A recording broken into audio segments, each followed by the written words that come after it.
నటి రాశి ఉసురే చిత్రంలో హీరోయిన్లను కొట్టిన విషయానికి తెలిపారు. ఈ సినిమా కథాంశం, కమల్ హాసన్ స్పందన గురించి ఆమె వెల్లడించిన విశేషాలు ఇక్కడ ఉన్నాయి. ప్రేయసి రావే తరువాత ఈ చిత్రం కూడా హిట్ అవుతుందని ఆమె నమ్ముతున్నారు. ప్రేయసి రావే చిత్రంలో పాత్ర పరంగా హీరో శ్రీకాంత్ని కొట్టాను. ఆ సినిమా హిట్ అయింది. అలాగే ఉసురేలో హీరోయిన్ని కొట్టాను. నాకున్న సెంటిమెంట్ ప్రకారం ఉసురే కూడా హిట్ అవుతుంది. ఈ సినిమాలో నా పాత్ర చూసి అందరూ ఆశ్చర్యపోతారు.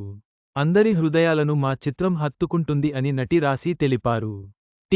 అరుణాచలం, జననీ కునశీలన్ జోడీగా రాశి ముఖ్యపాత్ర పోషించిన చిత్రం ఉసురే.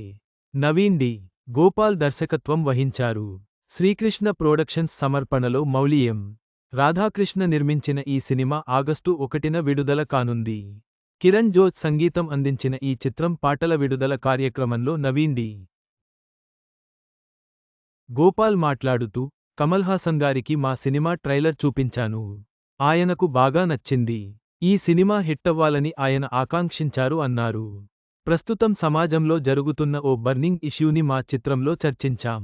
ప్రతి ఒక్కరి హృదయానికి హత్తుకునే ప్రేమకథ ఇది అని మౌలి ఎం. రాధాకృష్ణ చెప్పారు. చివరగా, ఉసురే చిత్రం ప్రేక్షకుల హృదయాలను తన ప్రేమకథ మరియు సామాజిక అంశాలతో ఆకర్షించాలని నటులు, దర్శకులు ఆశిస్తున్నారు.